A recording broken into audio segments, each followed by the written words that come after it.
Last time on Pokemon SoulSilver, I entertained myself with the attractions at National Park to varying degrees of success.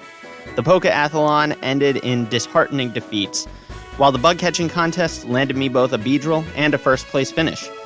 Caviar the Togepi and Thunderbird the Pichu both finally evolved, adding some immense strength to the team, much appreciated after the sudden loss of Bunka the Bunkaquunk. And when I reached Critique City, I challenged Morty to one of the easiest gym battles of my life.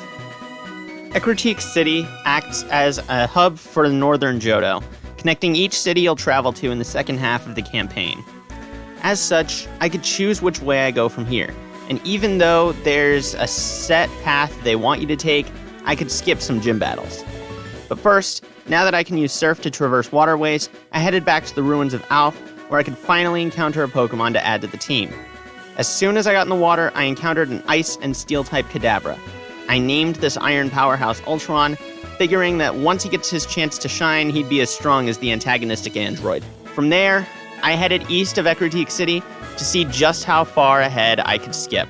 I decided rather than taking the normal path, it would be fun to trek through Mount Mortar, where I caught a Remoraid which I named Splattershot. The pistol Pokemon is yet another I'd like to add to the team at some point, but fear I won't have room. So many Pokemon I've caught share types with each other, and redundancy is usually pretty great, but in Pokemon, at least in the campaigns, that isn't the case. I have so many Dark types, Steel types, and Ice types, and so on that I don't know what to do with any of them. Also, curiously, 2 flute items were located in the cave. The items found in the overworld are completely randomized, so I found it a bit weird that of all the different ones that could have been put there, 2 of the same type of item were found in the same place. When I exited Mount Mortar and got to Mahogany Town, I tried to go even further, but a man insistent on selling me Rage candy bars wouldn't let me pass him. I guess this is the furthest I can go for now. Despite this, I still wanted to see if I could participate in the Mahogany Town segment of the story, which is still a bit ahead of where I'm supposed to be. So I trekked up north to the Lake of Rage, where I discovered that Team Rocket's back, and now they're charging entrance fees to a public park. I was forced to fork over my cash and continued on. Along the way, I caught a bug-type coughing named Exterminator, and fought many of the trainers in the area. When I finally got to the Lake of Rage, I found a shiny Gyarados terrorizing the typically and ironically calm area. The Pokemon League champion Lance was investigating, trying to determine the cause of Gyarados' temper tantrum.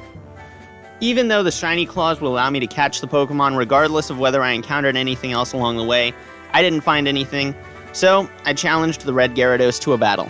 At first, the Gyarados put up a pretty decent fight, heavily damaging many members of my team. But when I sent out Boney, I realized that 3 of the Gyarados' 4 attacks were normal type. As a ghost type, Boney's immune to the normal type attacks, leaving Gyarados almost completely helpless against my precious pup.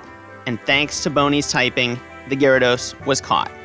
After learning that it finally became a dragon type, I excitedly named it Magikarp.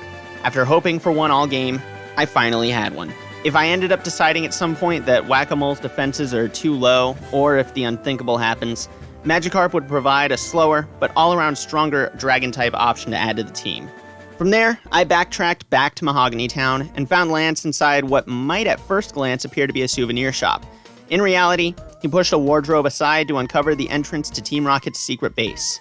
I followed the champion in, ready to wipe out those crooks for the second time, only to remember that the opening of this lair is filled with some of the most tedious battles in the series' history. See those statues? Whenever I pass one of them, I get stopped in my tracks and am forced to fight 2 Team Rocket grunts. Want to know the best part?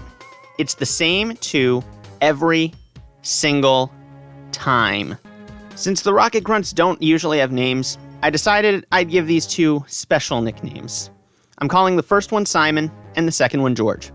For those who don't know, they're the 2 players I'm rooting against in this current season of Australian Survivor. Simon, I'm fairly alright with overall. He's just against the people I'm rooting for. But George? Geez, George has got to be one of the worst players in the show's history, and one of the most annoying. Is that the only criteria we're going to use? Who did you hear? I don't need to hear it, I can feel it. But I'm getting a bit off track. Let's go back to Team Rocket. Whack-A-Mole, who was behind level-wise, evolved while taking down Simon and George for the 3rd time. In addition, she learned Power Whip, giving her an already strong moveset, additional coverage, and amazing firepower. Now, with 3 moles on my side, it felt as though my team was stronger than ever. And after beating the grunts for what felt like the 17th time, I found a Firestone.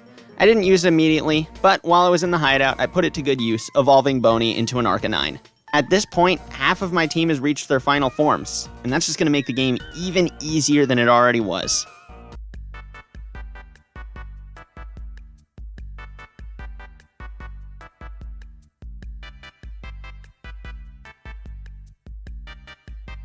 Meanwhile, I also caught a Geodude, and this particular Geodude happened to be female. It always felt weird to me that Pokemon like Geodude and Mr. Mime could be female, so to remedy that, I named her Geodudette.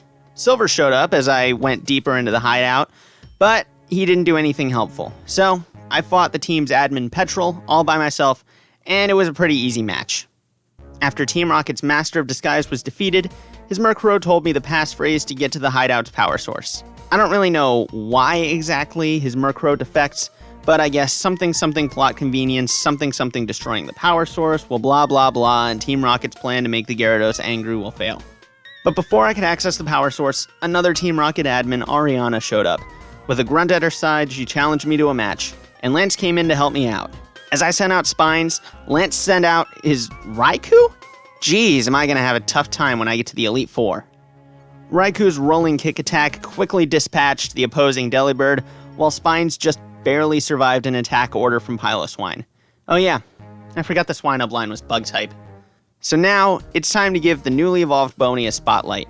He tanked not one, but both of the opposing Pokemon's attacks, and with a little bit of help from Raikou and Caviar, took Ariana and her henchmen down. With the admins out of the way, the only thing left between me and getting rid of that power source was 3 Electrodes.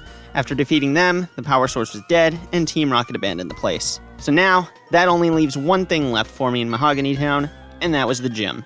The puzzle was easy, and the trainers even easier. This may have been the quickest I've gotten to one of the gym leaders since Falconer. And along the way, Spines evolved too. Finally, Typhlosion was on my team.